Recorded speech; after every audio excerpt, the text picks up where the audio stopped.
Anytime now. Gates open. They're up and racing. I remain. Draws for your lead. Moving up on the outside. Touch of class. Marigold. Then moving up on the further outside. Is entry number 11. Hudson Hawk.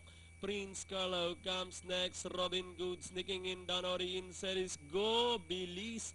Marigold is running by the rail, then followed by Air Force One Celestial. Then moving up on the outside is entry number 14, Ziklag. In between runners, D of Jade by the rail, Empire Maker and Fire Caddy is in behind them as they turn for home. Go Belize, this time in command by about a length and a half.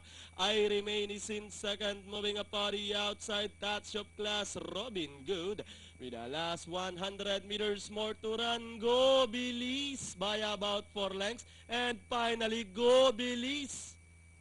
Robin Good close for third between number 7, Madame Leonora, and number 14, Ziklag. Then comes Empire Maker for your